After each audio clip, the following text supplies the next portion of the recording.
Hope you will be fine. कैसे हैं आप लोग? सरफरोशी की तमन्ना आज हमारे दिल में है, देखना है जोर कितना बाजुए कातिल में है। भारत और चीन भिड़ चुके हैं। लड़ाई लंबी तो नहीं चलेगी, पर झड़प होगी। और अंदेशा तो उसी दिन हो गया था जब भीगी बिल्ली की तरह रहने वाला नेपाल शेर की तरह गुर्राना शुरू किया था। तो आप भी जानते हैं, जब तक कोई ताकत पीछे ना रह जाए, इतनी हिम्मत सुग्रीव में कहाँ जो बाली से टकराए। जरूर कोई राम उसके पीछे था, तभी तो कहा बाली भैया बाहर निकलो, नेपाल के पीछे चीन। एक तिकड़ी तैयार हो चुकी है चीन, पाकिस्तान और नेपाल की। नेपाल इसमें शिखंडी की भूमिका में है और कुछ भी नहीं। नेपाल की भूमिका सिर्फ शिखंडी की है और पाकिस्तान अपने अर्थव्यवस्था के मौत के कगार पे है और चीन उसे जिला नहीं सकता। तो कम से कम आशा तो दिला देगा कि तुम्हारा PO&J के सुरक्षित रख सकते हैं हम, तुम मेरे से बिदको मत। मामला चाइना पाकिस्तान इकोनॉमिक कॉरिडोर का है, कोरोना का वगैरह इन सब का ध्यान खींचने के लिए। तो चलिए, जो भी है ठीक है, हम लोग अपनी शुरुआत करें। आज 17 जून है। आज का इतिहास क्या कहता है हम और आप सब जानें, ठीक है। लेकिन पहले हम हेडिंग्स दे दें।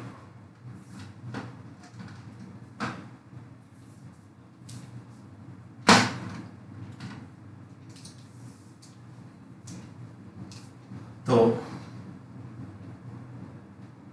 17 जून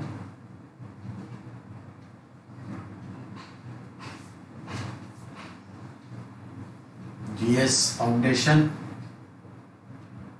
क्लास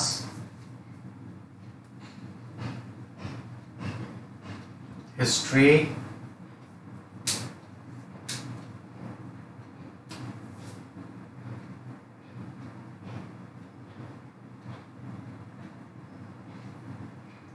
मौर्य वंश।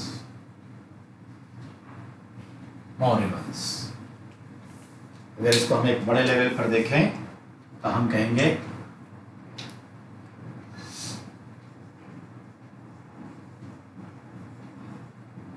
मगध एम्पायर ही कहें, लेकिन अब इस पे कौन है? मौर्य साम्राज्य।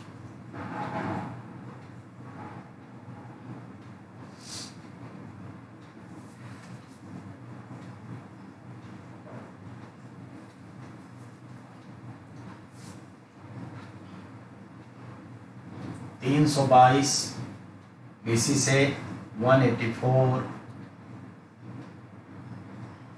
BC।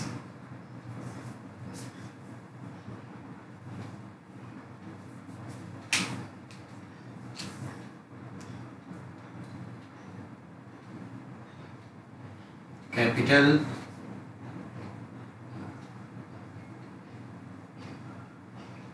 Pataliputra.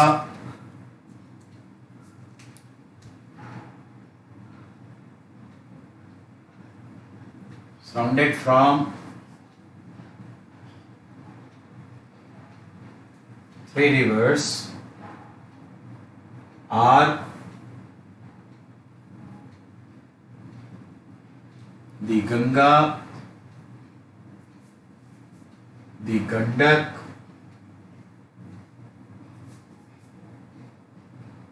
and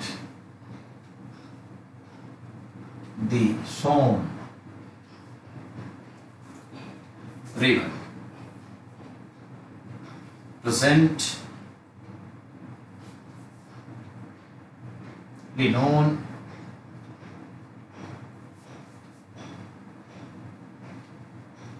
Patna, Bihar।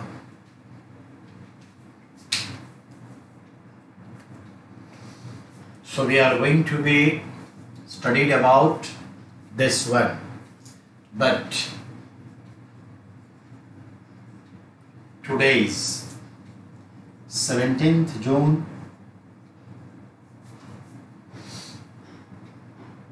1631 AD,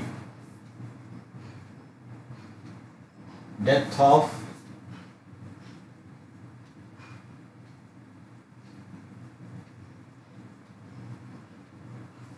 Arjumand Bano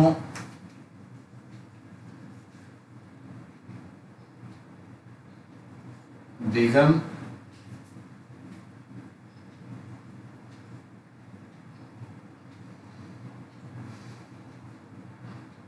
alias Mumtaz Mahal act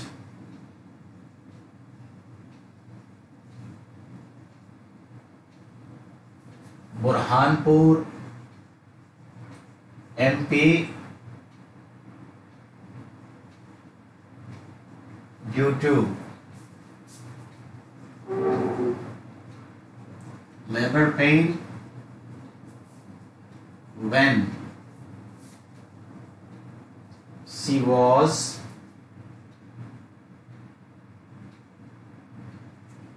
teeming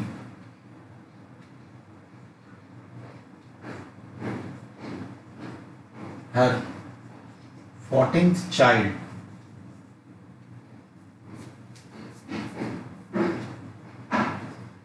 Note, in the course of time,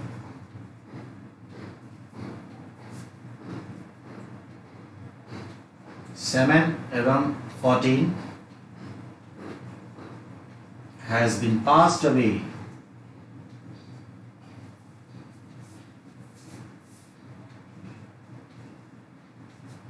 And rest of 7 remain for us. UPSC, SSC, so on.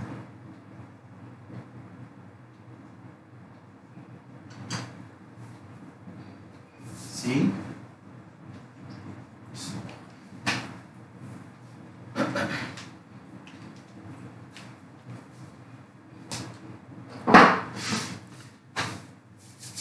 जरा पढ़ देता हूं बेटा, फिर समझा देता हूं।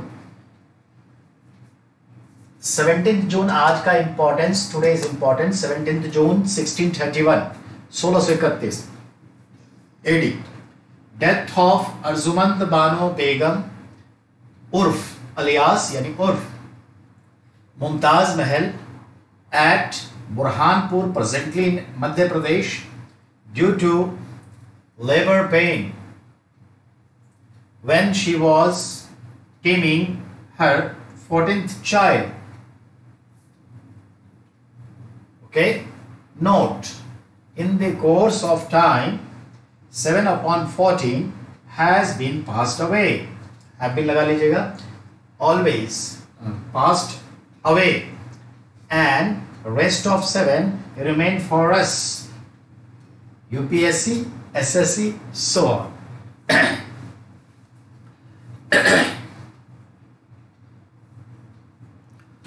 17 जून 1631 को शाहजहां की चौथी सबसे खूबसूरत कमसीन पत्नी, जिनका मूल नाम अर्जुमंद बानो बेगम था और टाइटल शाहजहां ने दिया आफ्टर मैरिज मुमताज महल, जिसकी याद में यह ताज महल स्मारक खड़ा है।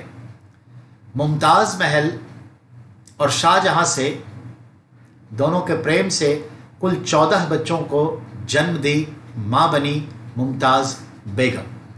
मुमताज बेगम जब शाहजहां के 14वें बच्चे को जन्म रही थी तब प्रसव वेदना से मृत्यु को प्राप्त हुई और ये समय था 17 जून 1631, जगह था बुरहानपुर मध्य प्रदेश। ये क्वेश्चन आता है। मैं आपको ये भी कहना चाहूंगा कि समय के साथ इन 14 बच्चों में से 7 मृत्यु को प्राप्त हुए और 7 जिंदा रहे। दारा शिकोह, औरंगजेब, सूजा, मुराद, जहां आरा, रोशन आरा, गौहर आरा। 4 पुत्र और 3 बला की खूबसूरत बेटियां, ये 7 का इतिहास में जिक्र हो जाता है। तो ये आज एक दुखद घटना थी जिसके याद में यह स्मारक खड़ा है। तो मुमताज़ बेगम का इतिहास के पन्नों के हिसाब से आज मृत्यु को प्राप्त हुई थी। Point clear? तो ध्यान में रखना है। बाय द वे ये तो आप जान गए, अब बात को आगे बढ़ाएं। आज शुरुआत करने जा रहे हैं हम एंशिएंट इंडिया हिस्ट्री का मौर्य एम्पायर। तो मैं इसे मिटाना चाहूंगा, इसकी जरूरत फिनिश्ड हो गई है, ठीक है ना? ध्यान में रखें। क्लियर? मिटा दूं बेटा?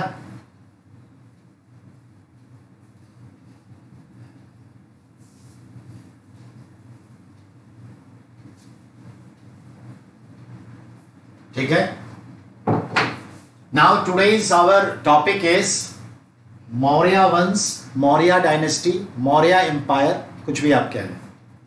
तो Magadha empire because of place Magadha, but as a dynasty, Maurya, that's called Maurya Empire. So there is no difference between Magad Empire and Maurya Empire. But there are a slightly difference. Magad is the name of the region and Maurya is the name of dynasty. So we have to go Magad Empire history. Under this Magad Empire, we have to go through Maurya Empire. So Maurya Empire, Maurya dynasty, functioning, ruled 322 BC to 384 BC. Capital Pataliputra. तो capital क्या था? Pataliputra. Surrounded from 3 rivers are the Ganga, the Gandak and the Son, presently known Patna, Bihar. मैंने आपसे ये कहा कि मगध राज्य की राजधानी जो पाटलिपुत्र थी, वही राजधानी मौर्यों की भी रही। तो मौर्य की राजधानी जो है ये थी। देखा जाए तो मौर्य कुल 138 ईयर्स तक रूल किए। 322, 184, तो 16 और 22 कितने होते हैं? 16 और 22 38 और 100 ईयर्स। कहने का मतलब है 138 वर्ष मौर्य साम्राज्य के 9 शासकों ने शासन किया। शासक कितने थे? 9। अब ये 9 शासक जो थे, तो देखा जाए तो नंद वंश में भी 9 किंग्स हुए और यहां भी 9 किंग्स हुए। ठीक है, तो ध्यान में रखना। अब आइए इसे मिटाया जाए। मैंने ये कहा जो कैपिटल पाटलिपुत्र था, 3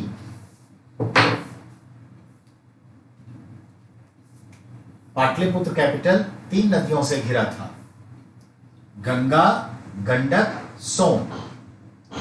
और यह पाटलिपुत्र आज जाना जाता है पटना के नाम से।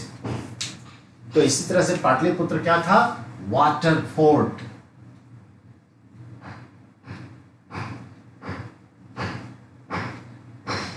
एक जल दुर्ग था। तो पटना क्या था? एक जल दुर्ग था। आज भी देखा जाए तो एक जल दुर्ग है।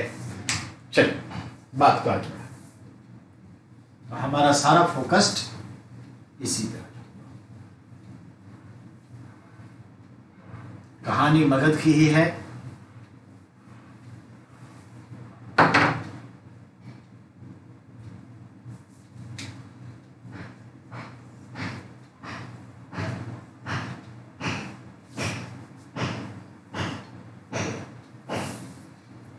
One 38 years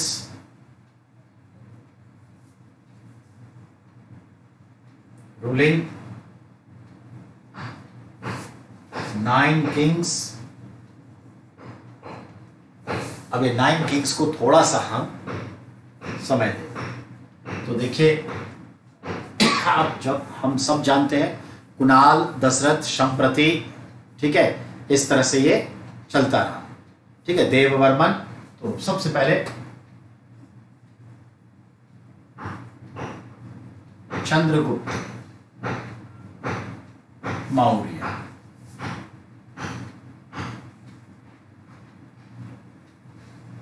दूसरा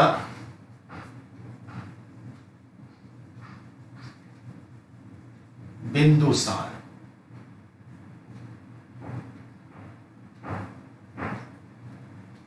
तीसरा अशोका द ग्रेट,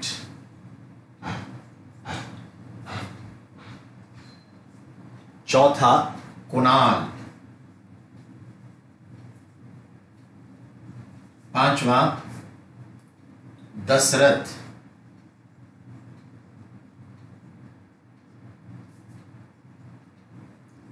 छठा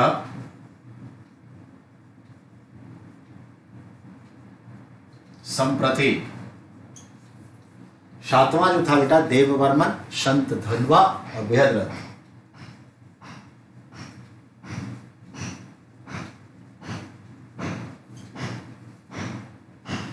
आठवां शतधन्वा, नौवां बेटा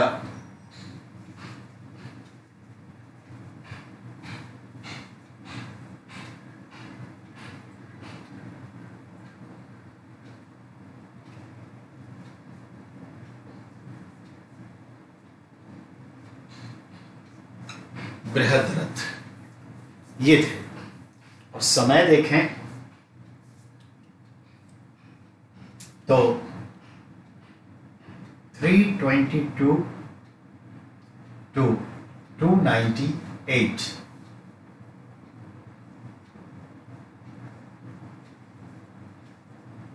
बीसी। बिंदुसार का देखें 298 BC to 273 BC, 273 BC to 232 BC। Kunal 232 BC से 224 BC, 224 BC टू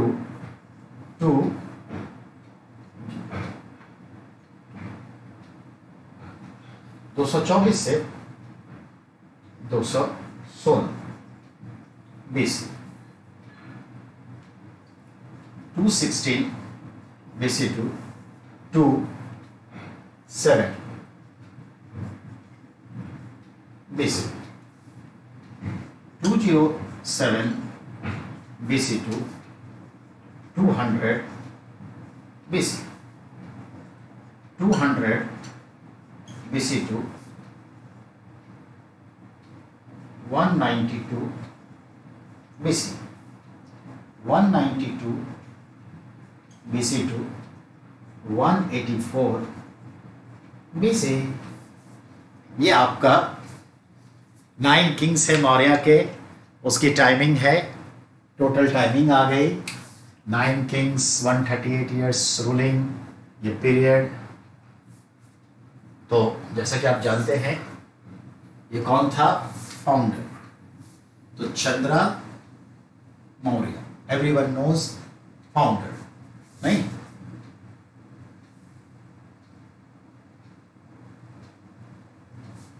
ये फाउंडर है।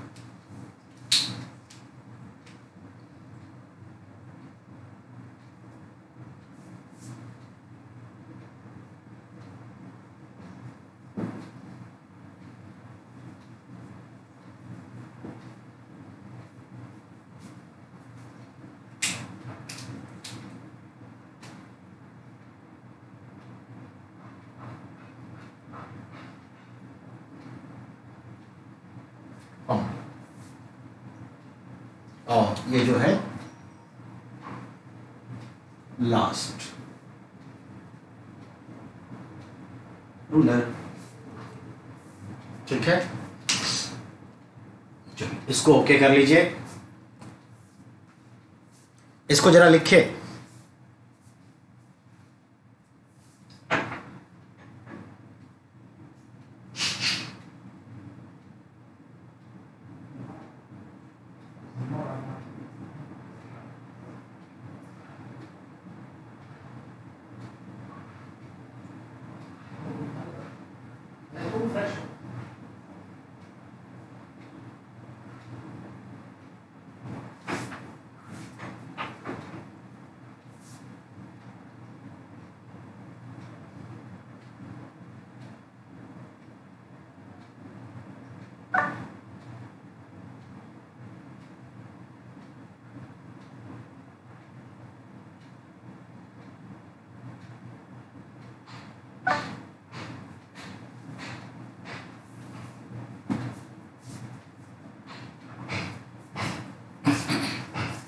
ठीक है बेटा,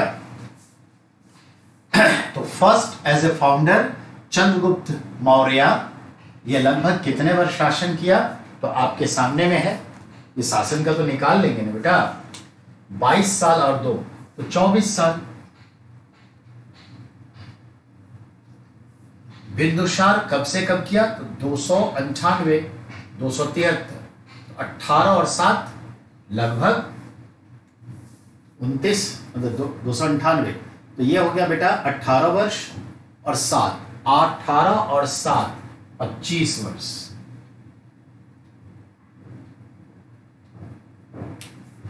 अशोक 273, तो यानी सीधा हो गया 23 और 18, 18 दूनी 36 और 5 41, 41 ईयर्स।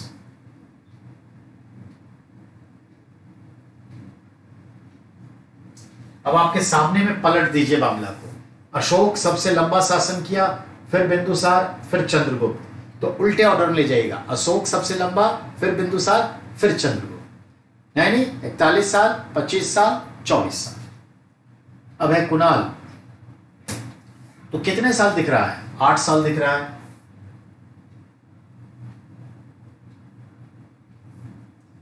दशरथ भी आपको 8 ईयर्स दिख रहा है। संप्रति 216 से 207, तो 6 उधर लीजिए और 3 उधर लीजिए, 9 साल दिख रहा है। देव वर्मन 2007 से 2 यानी 7 ईयर्स दिख रहा है। शत धनवा, बेटा ये शत धनवा है, शब्दों को जरा देख लेंगे। शत धनवा, और ये कितने साल दिख रहा है? तो एकदम एग्जैक्ट जो है ये 8 साल।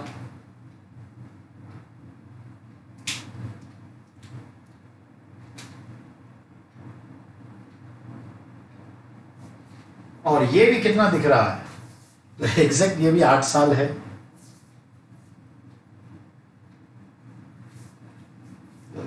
देखा आपने? 7 8 9 7 8 9 ऐसा ही है, इसको याद रख लीजिएगा, हमें अब आगे बढ़ना है। मिटा रहा हूं बेटा,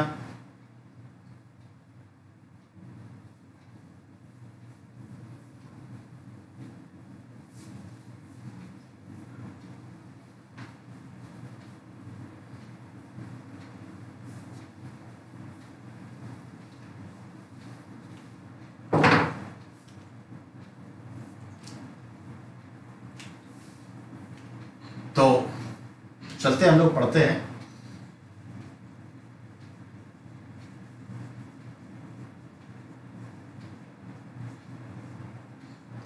मौर्य एम्पायर, मौर्य वंश, और मौर्य वंश में जो आपका आया तो देखते हैं 9 किंग्स, 138 years.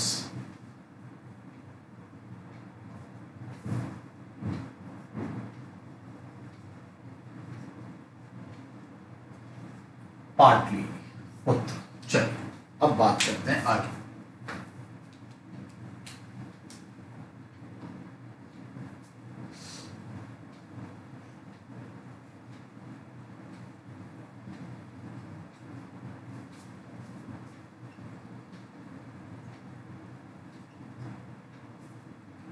चंद्रगुप्त मौर्य, ये मेरा हाईलाइट हुआ।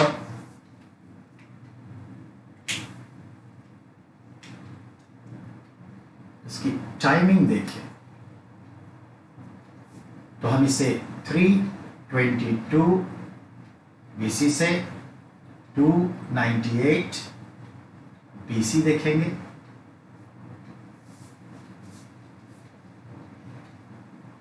अब इस शख्स का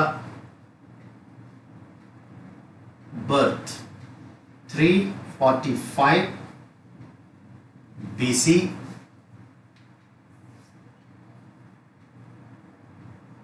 death 295 BC at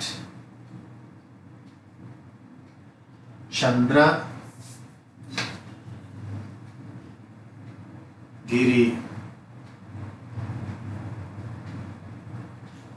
Hills,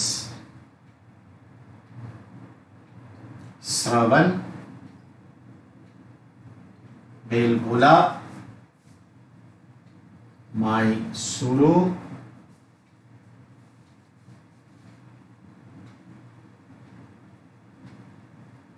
Karnataka, south India.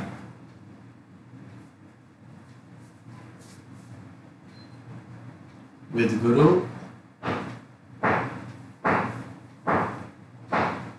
ये ध्यान रखना, ठीक है।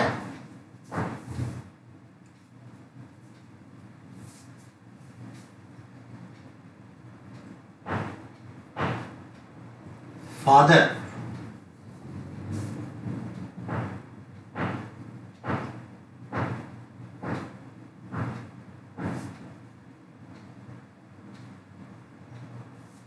मदर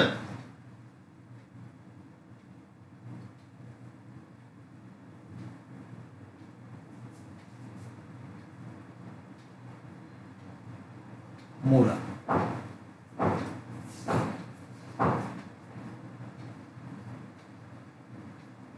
गुरु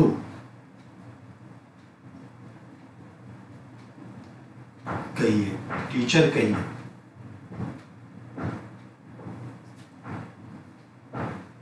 पीएम कहिए। ये सब कौन था?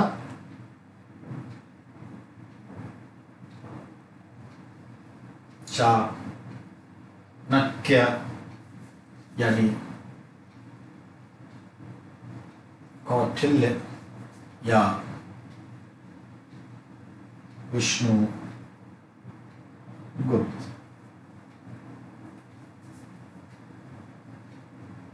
स्पिरिचुअल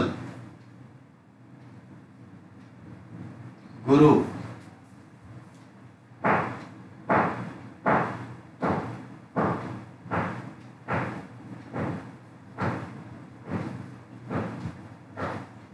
दिगंबर जैन संत।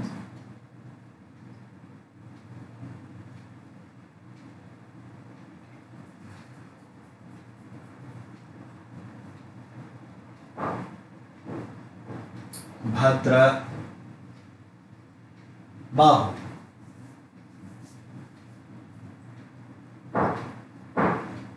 Wife Helena.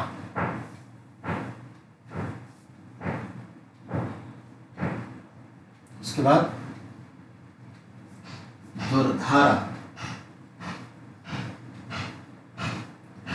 दुर्धरा या दुर्धारा कहते हैं। वाइफ थी। सन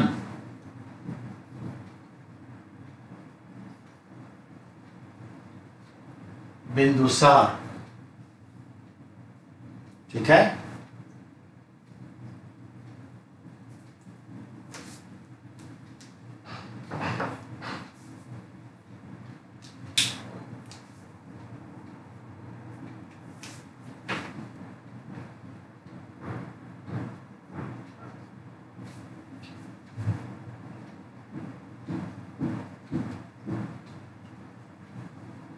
He was Vishpurush.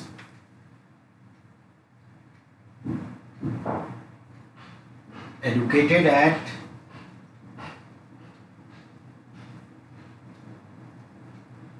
Takshashila Vidya Peeth,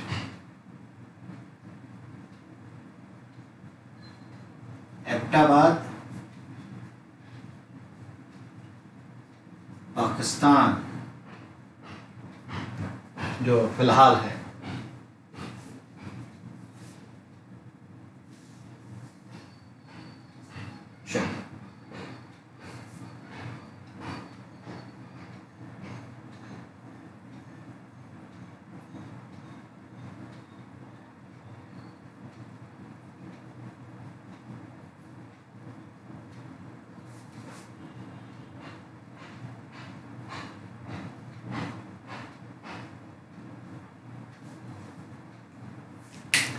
बेटा हमने कुछ बातें चंद्रगुप्त मौर्य के लिए यहां रखा है, ध्यान देंगे। चंद्रगुप्त मौर्य टाइम 322 से 298, 24 years, birth 345 BC, death 295 BC। Look, birth और डेथ 45 और 5, जस्ट कंप्लीटेड 50 ईयर्स। मेरी भी आयु 50 साल है, 50 साल में वो क्या से क्या कर गया, क्योंकि उसे गुरु से मुलाकात हो गई नहीं, और खुद भी इच्छा थी।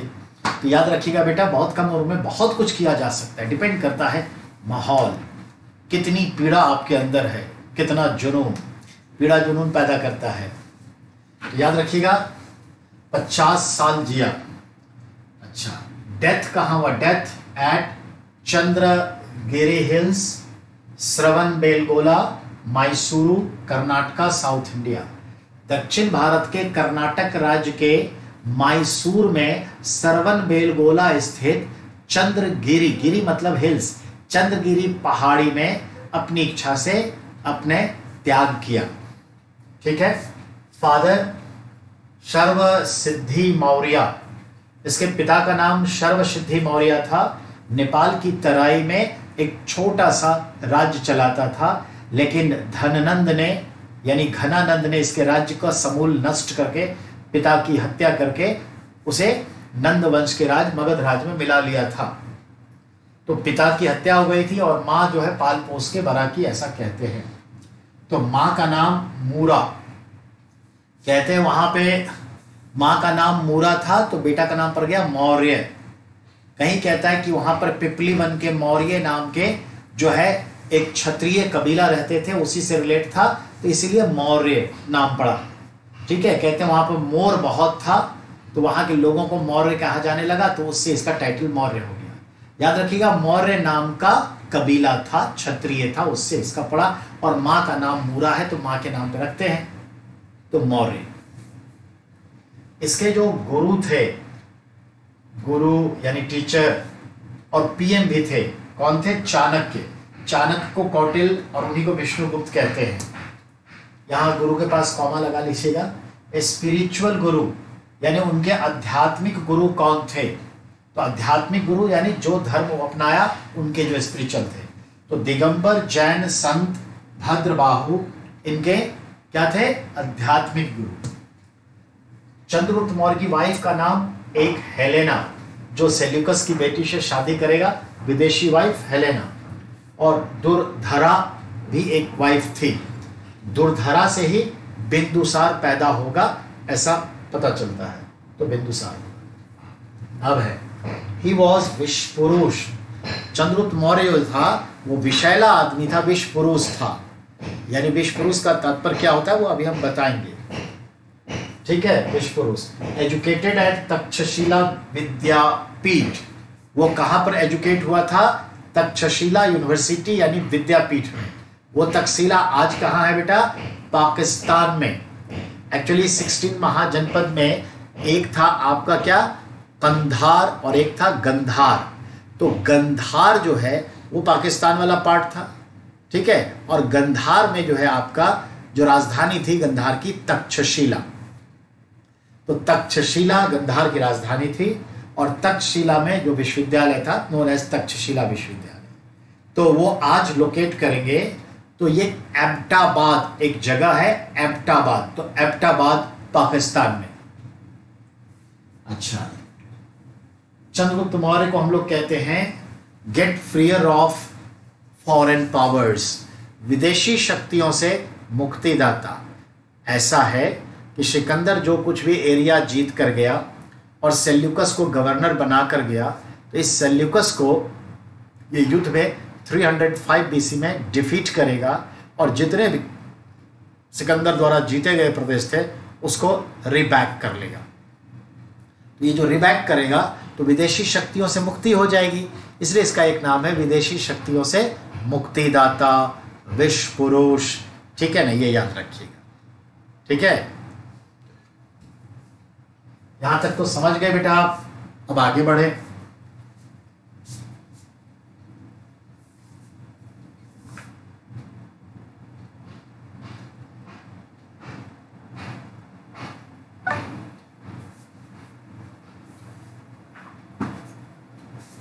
अब आइए आगे।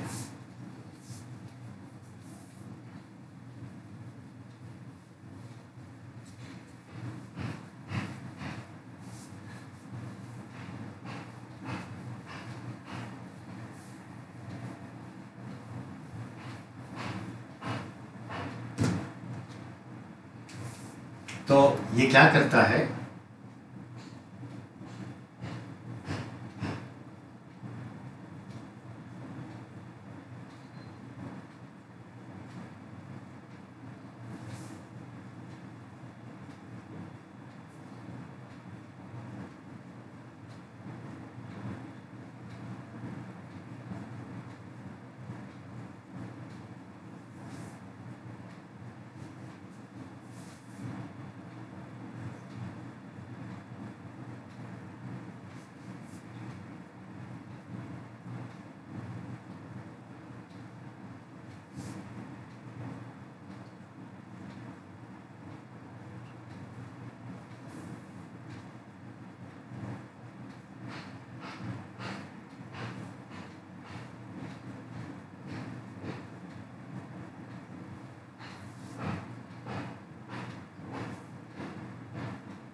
बेटा गद्दी का परित्याग किया।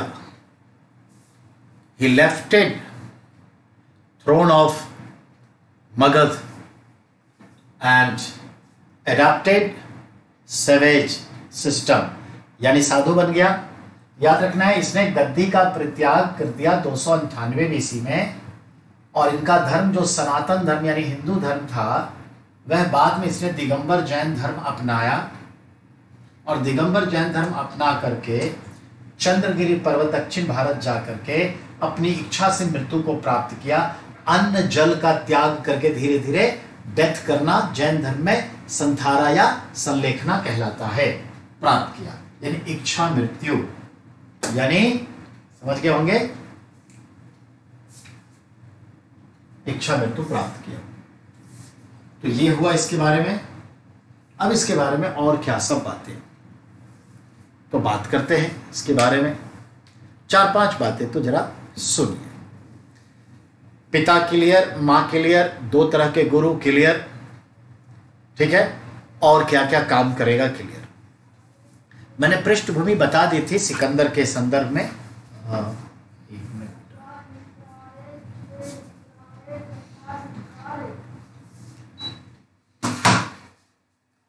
गौर फरमाएंगे, सुनिए। सिकंदर के चले जाने के बाद इसने राजा प्रवर्तक जो था पंजाब के क्षेत्र का एक कबीले का सरदार, उस प्रवर्तक की मदद से पंजाब राज्य को जीता और फिर प्रवर्तक को चाणक्य ने बड़े ही बुद्धिमानी से जहर यानी विष कन्या के माध्यम से मरवा दिया। विष कन्या का संदर्भ जो होता है, विषैली स्त्रियां रहती थी जो बचपन से पॉइजन का सेवन करती थी और पॉइजनस बॉडी होता था।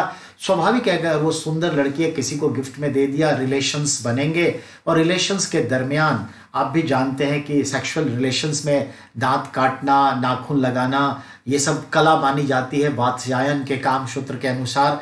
और ये बहुत ही पर्सनल चीज़ें होते हैं, जिसको जैसे मर्जी होता है करे, कोई इशू नहीं है, सबका अपना अपना कार्नल डिजायर है, जैसे भी करे। पर चलिए उन सब पे बात न करके यही समझिए कि इस सब संदर्भ में जो होता है, स्लाइवास जैसे जो है चेंज होगा, एक दूसरे में जाएगा, नाखून का प्रयोग होगा, दांत का प्रयोग होगा, तो चूड़ी शरीर जो है विषैला पड़ जाता है, तो स्वाभाविक है मौत निश्चित है। अर्थात प्रवर्तक की मृत्यु हो गई और इस तरह से उसके राज्य को भी हड़पा और फिर उसकी सेना को अपना नेतृत्व दे करके अंततः पाटलिपुत्र का विजय किया। और विजय करने के उपरांत इसने 322 बीसी में मौर्य साम्राज्य की नींव रख दी चंद्रगुप्त मौर्य ने, जिसके पीछे पूरा का पूरा कूटनीतिक जो कार्यक्रम था वह उसके गुरु चाणक्य ने संचालित किया था। तो यानी गुरु चाणक्य की कुटिल बुद्धि के दम पर चंद्रगुप्त मौर्य की तलवार ने नंदों को उखाड़ फेंका और मौर्य साम्राज्य की स्थापना 322 बीसी में कर दिया। ये था बैकग्राउंड। Point clear. हमने ये भी कहा था कि चंद्रगुप्त मौर्य को बाल्य अवस्था में चाणक्य ने जो है उसकी दादी या माँ से खरीदा था। तो माँ नहीं थी, दादी कहते, दादी से खरीदा था 1000 कार्षापण में और उसे लेकर के चला गया था तक्षशिला जिगर का अजय देवगन बनाने, यानी उसको एक भविष्य का शासक बनाने के लिए। और जब वो लोग तक्षशिला में पढ़ रहे थे और चाणक्य पढ़ा रहा था, क्योंकि चाणक्य जो है तक्षशिला में, जैसा मैंने कहा आपसे, वो लेक्चररशिप ज्वाइन किया, वो भी एजुकेट वहीं हुआ, वो सब लिखेंगे अभी, पहले समझा दें। तो इस तरह से पढ़ा। वहीं पर सिकंदर से मुलाकात हुई। ये चाहता था कि यूनानी जो तकनीक है युद्ध की वो सीखी जाए ताकि पाटलिपुत्र को कल जीता जाए। और सिकंदर से उसने जो है बातचीत के संदर्भ में बात की कि चलो कुछ बात करते हैं, अगर सिकंदर साथ दे दे कि पाटलिपुत्र को खत्म कर दिया जाए और वो चला जाए तो फिर हम अपना काम कर लेंगे। लेकिन क्या होता है कि सिकंदर से जब मिलने के लिए चंद्रगुप्त मौर्य जाता है, बातचीत होती है, कहते हैं एक प्रसंग है कि बातचीत होती है, लेकिन बातचीतों से सिकंदर उखड़ जाता है, उसको ये पसंद नहीं आया, तो उसने जो है चंद्रगुप्त मौर्य को मार के खत्म करने की आज्ञा दे दी, पर उसके सैनिक चंद्रगुप्त मौर्य को पकड़ नहीं पाए। कहने का मतलब है छंदम रूप से चालाकी से निकल लिया। तो ये भी एक है। दूसरी एक ये भी कहानी है कि खुद चंद्रगुप्त मौर्य को लगता था कि ये सिकंदर क्या चीज है, देखने का बड़ा उत्सुकता थी। और उस जमाने में राजा जो होते थे वो पर्दों के पीछे रहते थे। युद्ध में भी निकलता था तो पूरा मुखौटा लगा के, ताकि कोई देख न सके, दुश्मन कम से कम बने रहे, तो मुखौटा लगा के निकलता था। और युद्ध जब नहीं हो रहा था तब भी जो है पर्दे में रहता था, यानी उससे कोई डायरेक्टली सामने बात ही नहीं करता। क्यों? क्योंकि राजा को जनरली उस समय में धरती पर भगवान का रूप माना जाता था और भगवान से आंख मिला के बात करना संभव नहीं था। कितने लोग तो गांधी से आंख मिला के बात नहीं करते थे। और तमिलनाडु में तो जयराम जयललिता की इतनी पोजीशन थी कि उसकी किसी की हिम्मत नहीं थी कि डायरेक्ट उनके सामने में जाकर के बात करे, उसके तेज के सामने। तो क्या होता था, बड़ा सा टीवी नीचे लगा होता था फर्स्ट मतलब ग्राउंड फ्लोर पे, और टीवी से वीडियो कॉन्फ्रेंसिंग से जयललिता ऊपर मंजिल पर बैठी रहती थी, ठीक है, और वहां ऐसे बात होती थी, video conference, no direct talk. ऐसे बहुत हुए। तो पहले ऐसे होता था, तो याद रखना है पर्दे में बात होती थी तो राजा से, तो वो जो है सीधा पर्दा साइड करके वो कहते हैं कि सिकंदर को देख लिया। इस पर ये जुर्रत पर उसे मौत की सजा मिली और लोग पकड़ने के लिए निकले। तब तक 9-2-11 हो गया चंद्रगुप्त मौर्य, ऐसा कहानी है। चलिए, तो पॉइंट यहां तक क्लियर हो गया। अब हमें 3 पॉइंट ये देखना है कि चंद्रगुप्त मौर्य का एजुकेशन कहाँ हुआ। हमने कहा तक्षशिला में हुआ। कहाँ से था? तो मौर्य वंश से था। मूरा माँ थी मौर्य, पिपली वन के मौर्य से था, तो ये हो गया। अब आते हैं अबाउट चाणक्य। तो थोड़ा सा चाणक्य के बारे में एंट्री ले लेना सही है।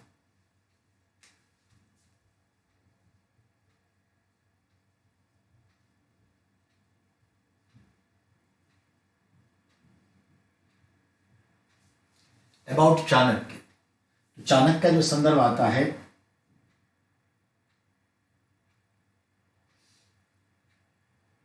was Raj Purohit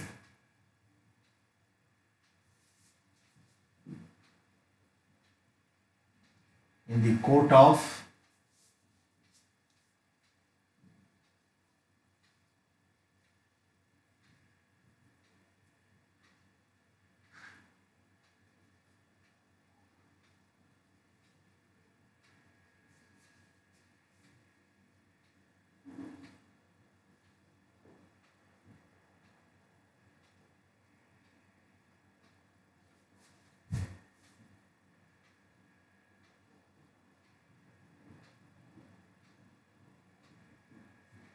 Ghananand.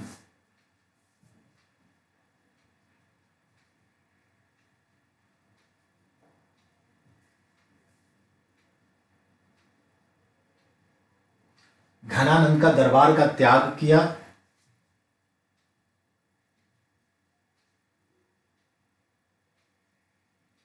about Chandra in childhood, in 1000 Karshapan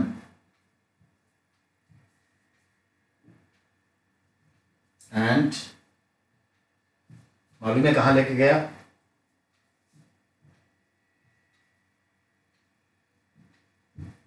Chanakya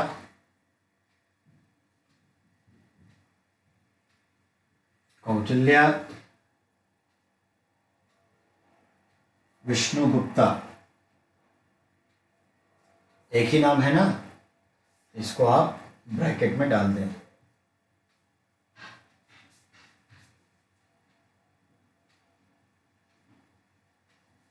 belongs from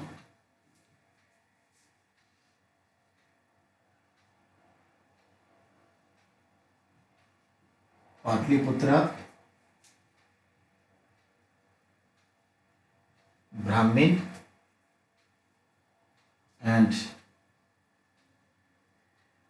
educated and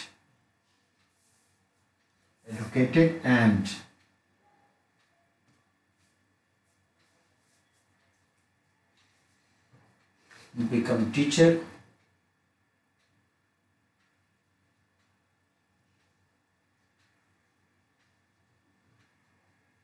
at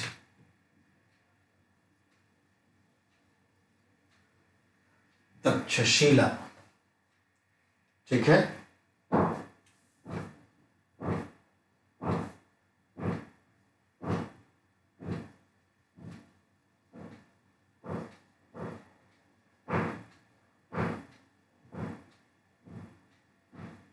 he was a great cryptographer. Cryptographer मतलब होता है जो गुप्त लेखनी का ज्ञाता हो।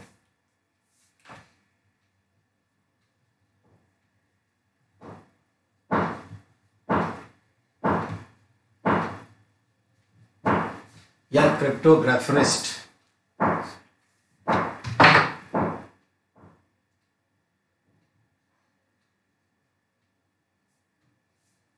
अच्छा क्रिप्टोग्राफिस्ट था, यह ध्यान में रखना है। यहां तक क्लियर हो गया बेटा? अब इससे थोड़ा आगे बढ़े, थोड़ा सा मिटाते हैं। तो चाणक्य के बारे में आप जान रहे हैं। चाणक्य जो है राजपुरोहित था, किसके दरबार में? मगध, डी के बाद एच लगा लीजिएगा। मगध राजा, नंद वंश का राजा महापद्म नंद और घनानंद के दरबार में। घनानंद के दरबार का त्याग किया और 1000 कार्षापर्ण में चाणक्य ने जो है चंद्रगुप्त को खरीदा था, यह भी मालूम है आपको। चाणक्य कौटिल्य विष्णुगुप्त के नाम से जाना गया और पाटलिपुत्र का ब्राह्मण था। एजुकेट हुआ तक्षशिला में, लेटर ऑन लेक्चरर भी तक्षशिला में बना। वो गुप्त लेखनी का ज्ञाता था। ये क्या था? क्रिप्टो, ठीक है, क्रिप्टोग्राफिस्ट था, ये समझना है। अब आइए आगे।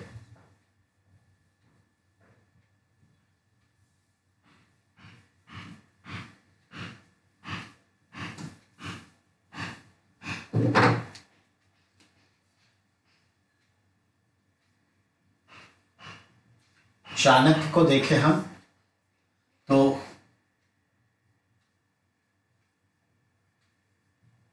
Court of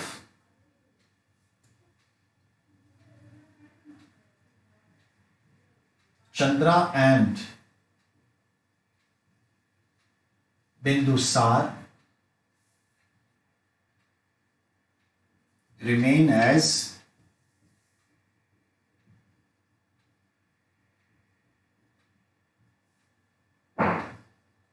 Raj Purohit cum Prime Minister PM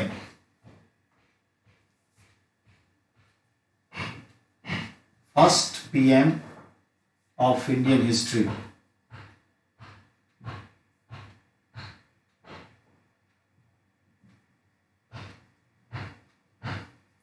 भारतीय इतिहास का पहला प्राइम मिनिस्टर चाणक्य था। इसी के साथ चाणक्य के साथ प्राइम मिनिस्टर का पोस्ट क्रिएट हुआ मौर्य काल में। He left the court of Bindusar and died Bindusar to take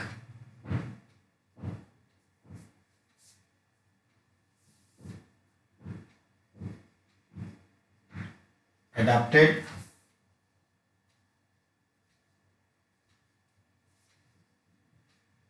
सन्यासी लाइफ, संत बन गया। डेथ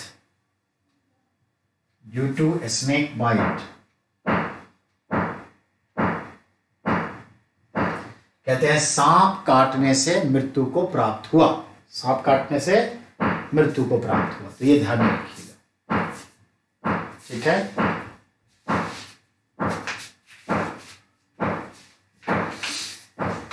तो ए स्नेक बाइट से मृत्यु को प्राप्त हुआ। यहां तक आ गए। अब आप भी जानते हैं इस बुक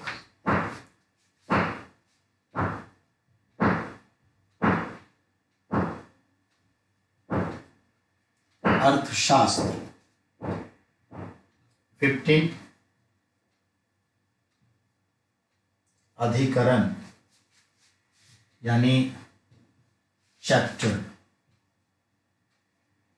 संस्कृत लैंग्वेज, सूत्र वर्ष,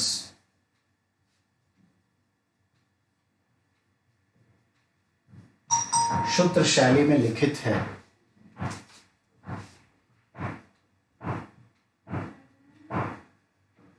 Subjected on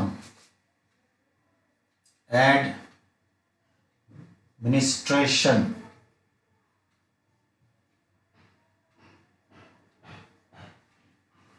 अगर ये नहीं हो तो कहेंगे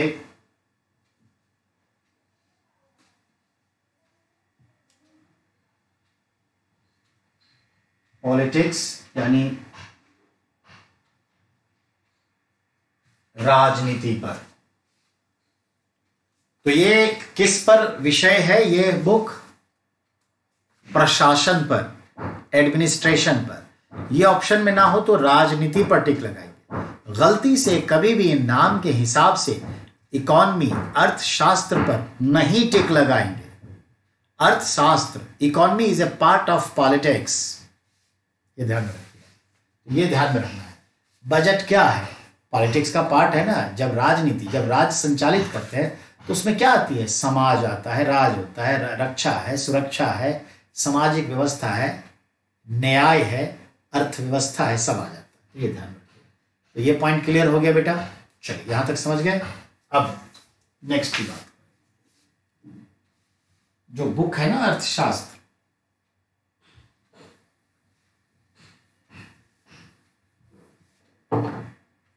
जो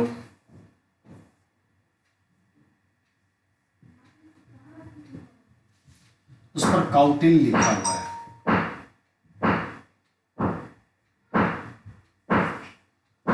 अर्थशास्त्र की जो किताब है उस पर हस्ताक्षर कौटिल्य है।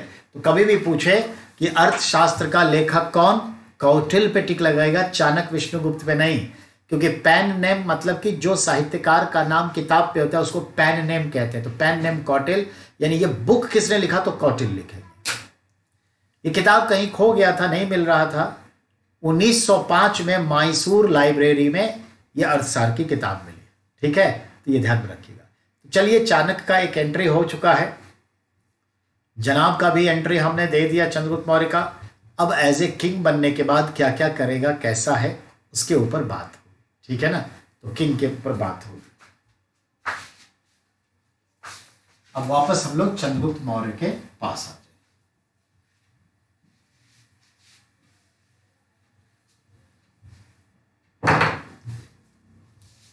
थोड़ा पानी पी लूं, वेट।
Yeah.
बेटा थोड़ा सुनना है, ठीक है, थोड़ा हमें सुनना है। ये सब तो बात होगी ही, लेकिन जरा गौर फरमाए जो मैं कहना चाह रहा हूं।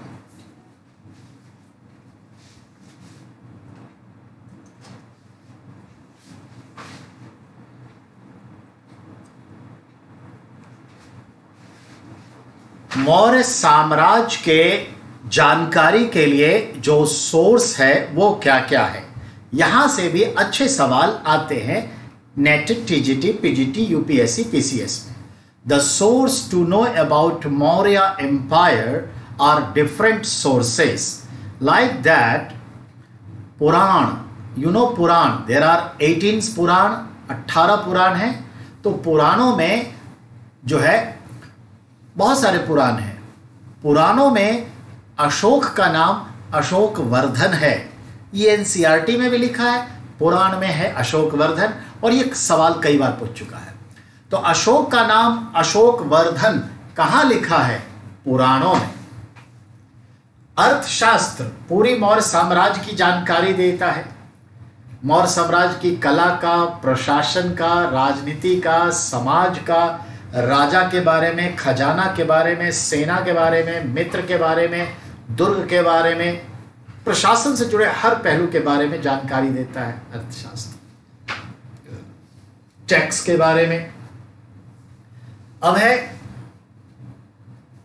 गुप्त काल में एक पुस्तक लिखी गई. In Gupta era, I mean 500 years later, in Gupta era, Vishakh Dutt, as a writer, scholar, wrote a book, मुद्रा राक्षस.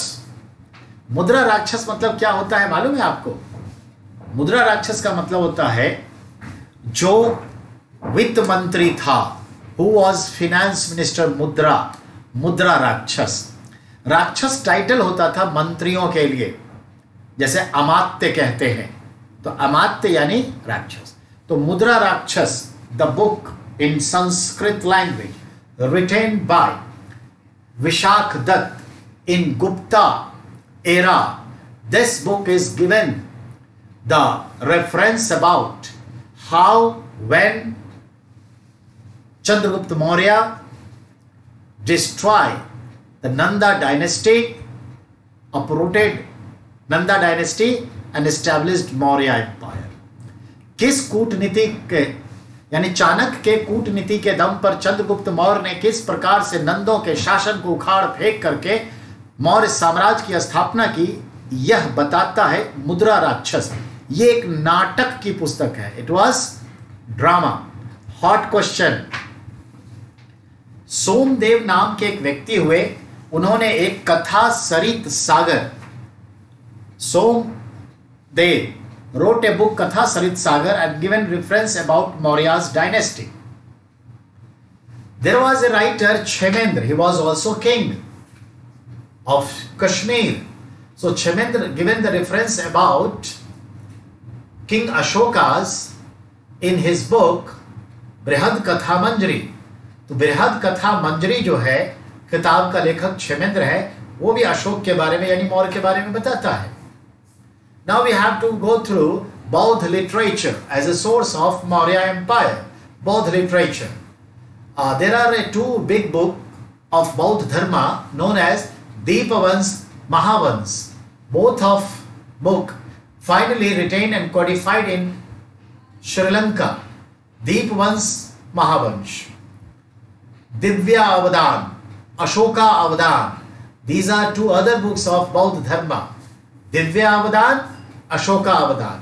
All these are retained in where? In Sri Lanka in 5th century AD. Finally, also given the reference about Maurya Empire.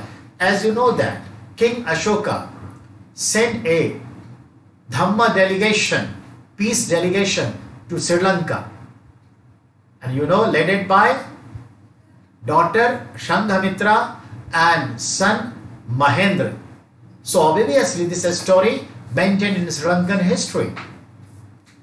Now Jain Dharma ग्रंथ, जैन साहित्य को देखें तो जैन साहित्य का संदर्भ देखा जाए तो you know Hemchandra Suri, he was a great writer, Hemchandra Suri, who wrote a book Parishist Parvan,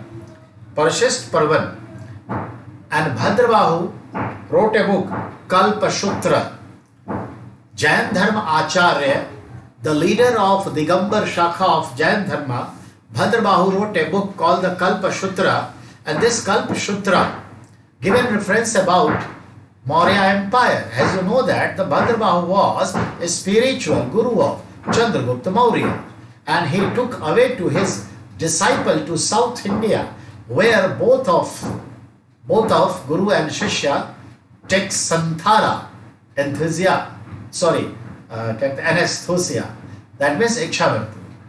अब आइए, when we go through the foreign source, in foreign source there are some descriptions about retained by some scholars. Like now, you know, Greek historian Strabo given reference about Shikandar's attacks and also talking about Mauryas, Chanakyas, Kautilya's and Chandragupta Maurya's. Curtius, you know Curtius, who was Curtius? Curtius was a Senapati of Sikandar. Then Plutarch. Plutarch is given reference in his book in Greek history. Chandragupta Maurya victory on whole North India, whole India with the help of 6 lakhs cavalry. Plutarch कहता है कि चंद्रगुप्त मौर्य ने अपने 6 लाख घुड़सवारों के दम पर उत्तर भारत को रौंद कर अपने राज्य को स्थापित किया.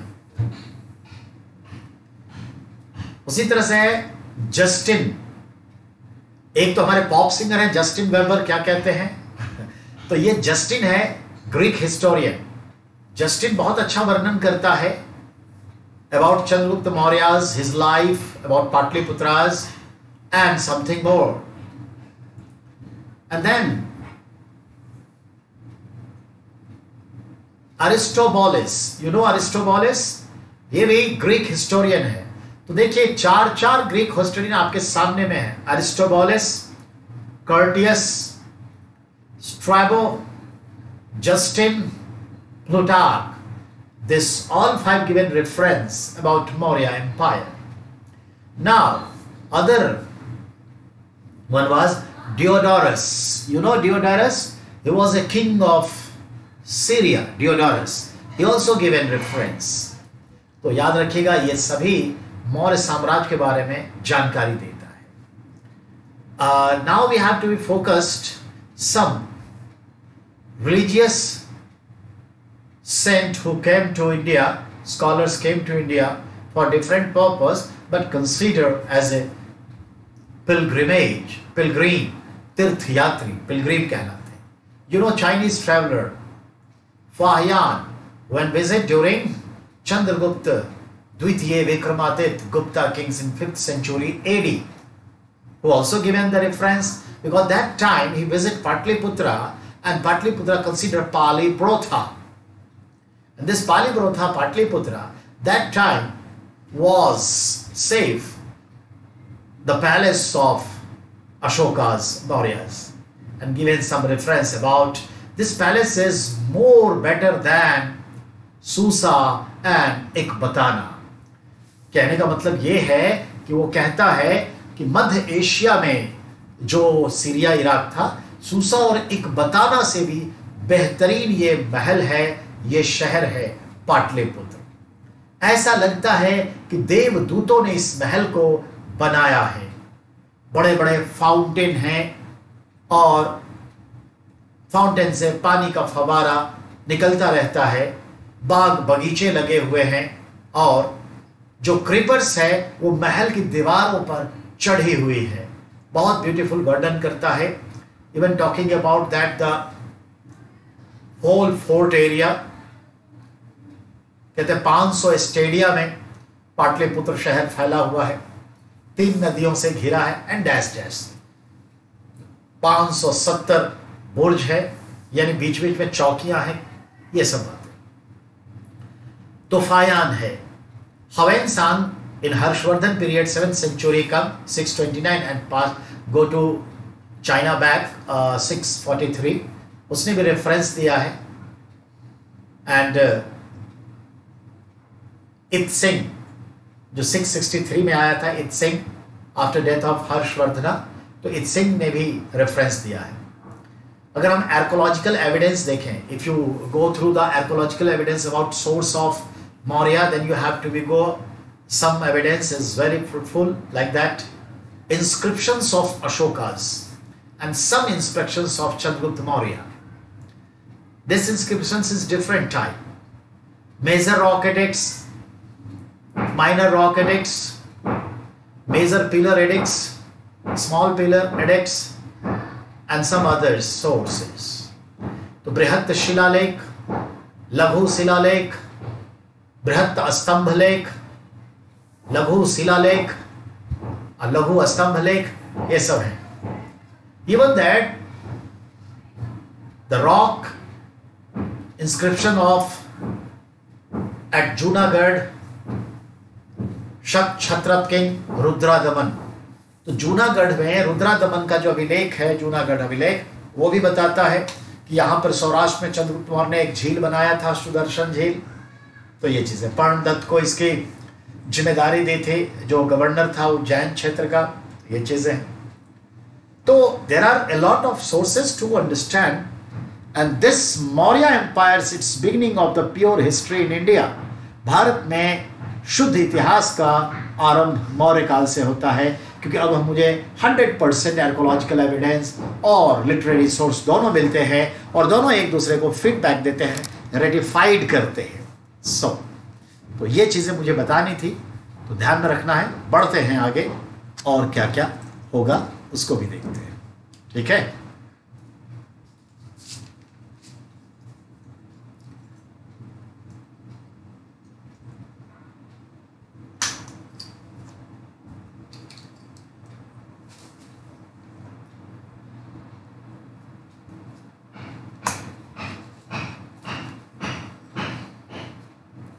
ध्यान दें. अब आ जाते हैं चंद्रगुप्त मौर्य के इस संदर्भ में. जो मैंने कहा, चंद्रगुप्त मौर्य जो है इस समय रूल किया और 305 बीसी में एक वॉर करेगा सेल्यूकस निकेटर से. सेल्यूकस और चंद्रगुप्त मौर्य जो है वो जीत जाएगा.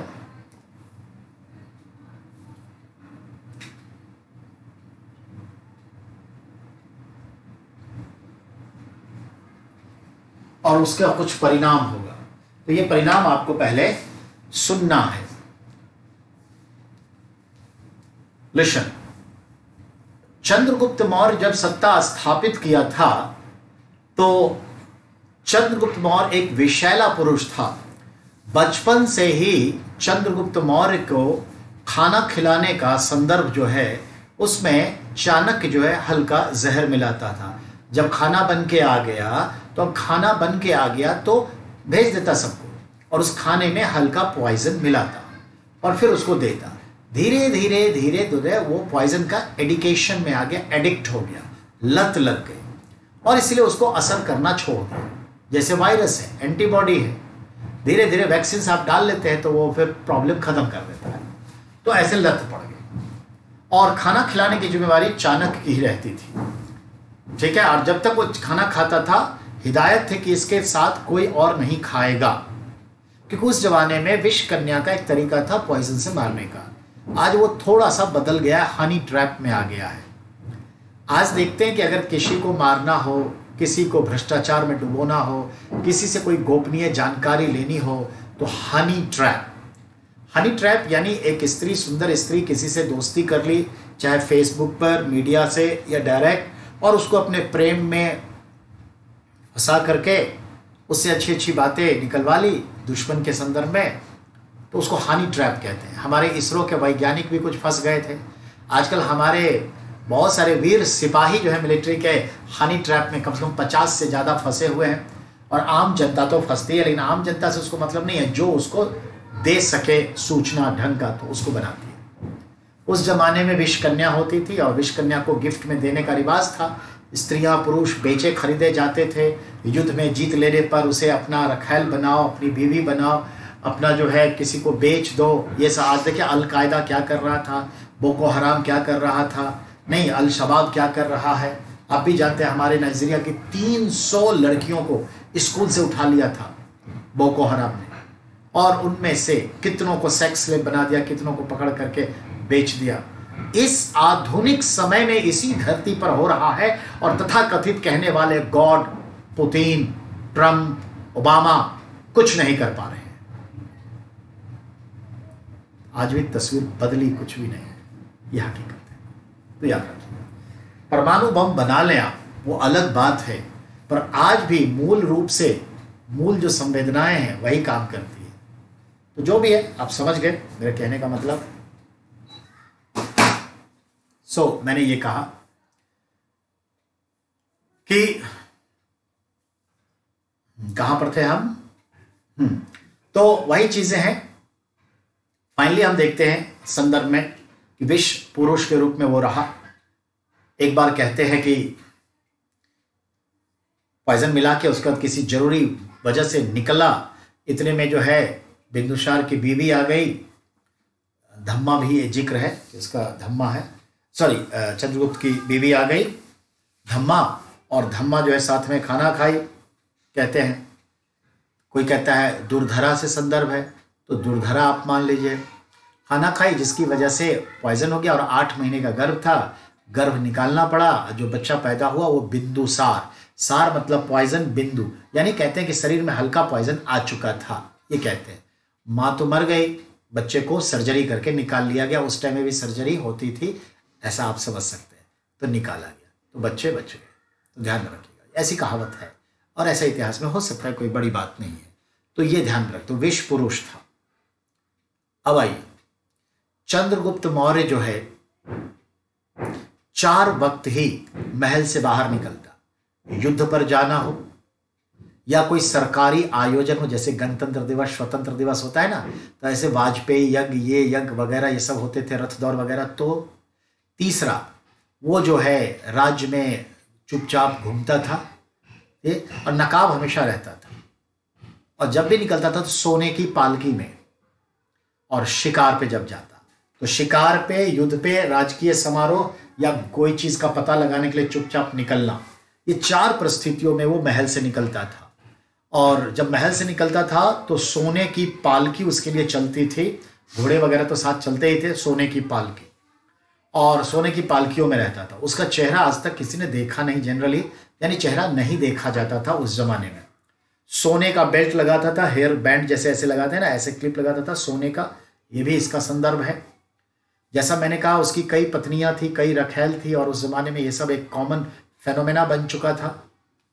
आज तो एक से ज्यादा नहीं रख सकते, बाय लॉ है, रूल है, और बहुत सारी चीजें हैं। तो होता क्या था, चंद्रगुप्त मौर्य किस रात, किस शयन कक्ष में, किस बेडरूम में सोएगा, यह सिर्फ चाणक्य के आधार पर तय होता। खुद चंद्रगुप्त को नहीं मालूम होता, उसे लास्ट आवर में बता दिया जाता था कमरा नंबर 3 या कमरा नंबर 4 फलाने। तो ये चीजें, और रानियां इंतजार करे, रानियों को भी पता नहीं है कि आज कहां जाएंगे। तो इस क्यों, उसके पीछे actually that was the time of unification of India.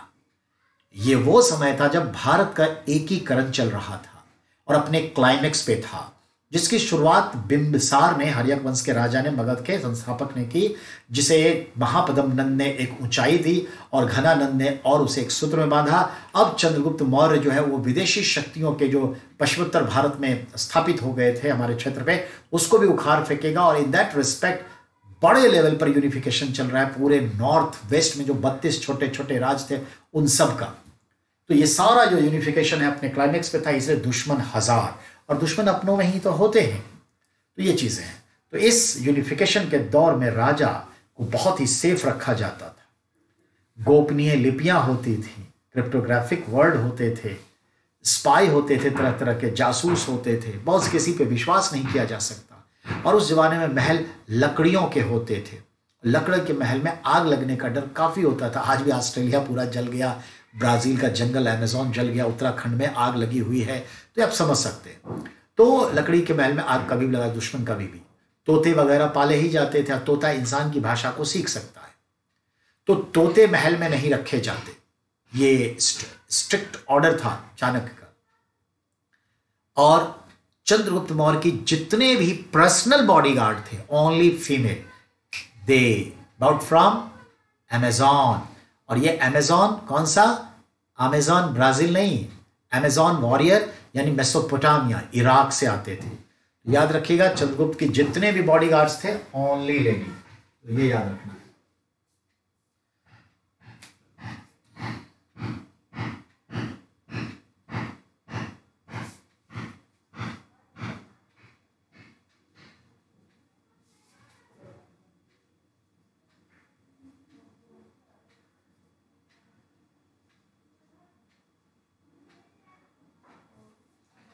सारे लेडी बॉडीगार्ड होते हैं पर्सनल, एक भी मेल नहीं, क्योंकि मेल पे भरोसा नहीं किया जा सकता, किसी से भी वो हाथ मिला सकता है, इसलिए महिलाओं को ये ध्यान रखना है।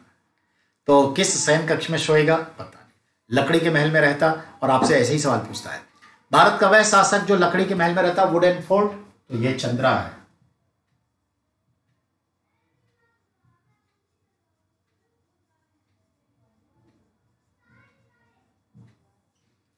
लकड़ी के महल में रहने वाला शासक चंद्रगुप्त मौर्य है। विश्व पुरुष चंद्रगुप्त मौर्य है। विदेशी शक्तियों से मुक्तिदाता चंद्रगुप्त मौर्य है। भारतीय इतिहास में पहला अंतरराष्ट्रीय विवाह करने वाला चंद्रगुप्त मौर्य है। हेलेना से विवाह करेगा सेल्यूकस पुत्र से। यूनान के साथ डिप्लोमैटिक रिलेशन किसके समय, तो इसी के समय मेगास्थनीज आएगा। पहला इंटरनेशनल मैरिज इसी के समय। तो कहने का मतलब है बहुत कुछ हुआ जो फर्स्ट टाइम इसी के समय हुआ। एंड फाइनली 305 बीसी में देखते हैं कि सेल्यूकस निकेटर के साथ युद्ध किया। सिकंदर ने जो है अपने गवर्नर सेल्यूकस को अपॉइंट करके गया, और सेल्यूकस जो है वो सीरिया की तरफ भी फिर युद्ध किया था और जीता था। तो अपने नाम में एक टाइटल रखा था निकेटर। निकेटर मतलब होता है विक्टर, विजेता। भारत पे नहीं जीता था वैसे। तो 305 में युद्ध हुआ, चंद्रगुप्त मौर्य जीत गया। अब इसका रिजल्ट हुआ 4 चीजों से। पहला क्या, तो ध्यान देंगे, Seleucus daughter Helena married with Chandra.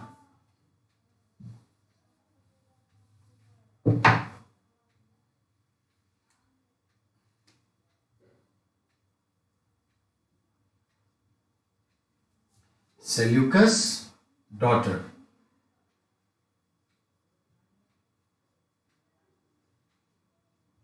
Helena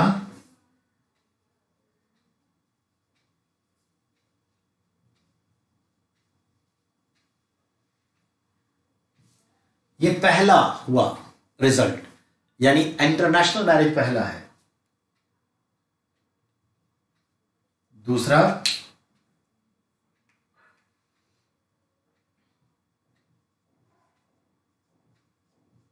डोरी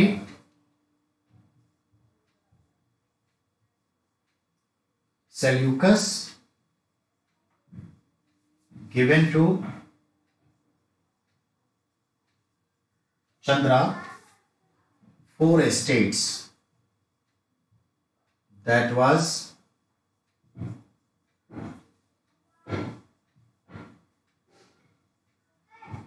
Greek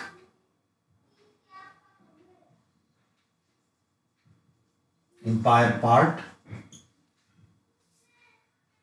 ए को आप कहेंगे क्या बेटा, जेड्रोशिया।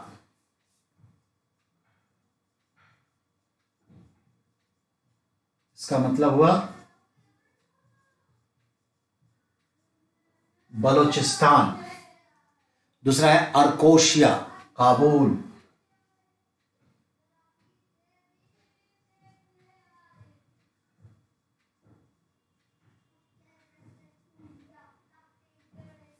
यानी काबुल। तीसरा, ठीक है, आर्या, अफगानिस्तान।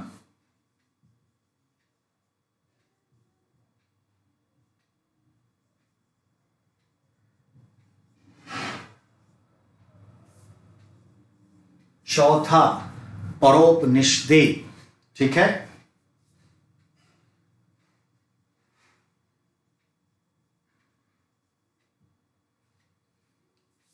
परोपनिषदी ये हुआ आपका अफगानिस्तान वाला जो पार्ट है वो उसी में है।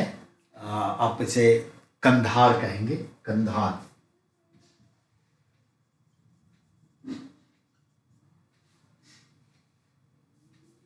ये 4 दिया, 2 हो गया। तीसरा प्रभाव क्या पड़ा,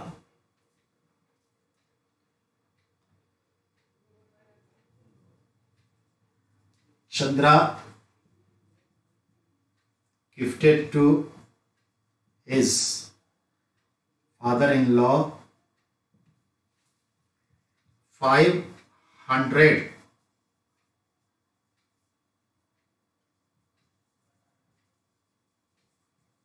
एलिफेंट्स। चंद्रा ने अपने ससुर को 500 हाथी गिफ्ट में दिया, कोई संधि का शर्त नहीं है, संधि तो हमारे फेवर में थी। तो ये चीज है। चौथा, Greek ambassador came to Patliputra to remain 12 years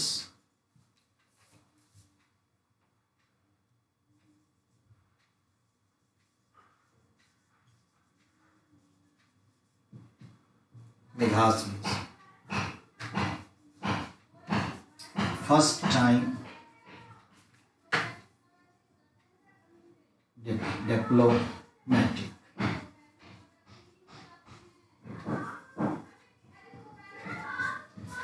तो भारतीय इतिहास में पहली बार कूटनीतिक संबंधों का श्री गणेश हुआ। कूटनीतिक संबंधों का श्री गणेश हुआ और ये श्री गणेश मेघासनिस के आने से हुआ। पाटलिपुत्र में 12 वर्ष तक रहा और मालूम है इंडिका नाम की किताब लिखी। तो आज थोड़ा बैकग्राउंड देना था मौर्य का, इसलिए थोड़ा इतना टाइम लगा। कल हम लोग मौर्य को फिनिशिंग लाइन दे देंगे, यानी जो थोड़ा बहुत बचा हुआ है 5-6 क्वेश्चन चंद्रगुप्त मौर्य का, उसका बिंदुसार, फिर अशोक हो जाएगा, फिर आर्ट, कल्चर, इकोनॉमी, एडमिनिस्ट्रेशन, ये सब होगा। तो मौर्य कल जो है पूरा टाइम लेगा, नो डाउट, ठीक है। लेकिन कल तो थर्सडे और फ्राइडे है, पॉलिटी। मौर्य को हम बेटा फिर अगले वीक में ही ले जाएंगे, पॉलिटी की ओर करेंगे, ठीक है। तो ध्यान में रखना, ओके। Thank you.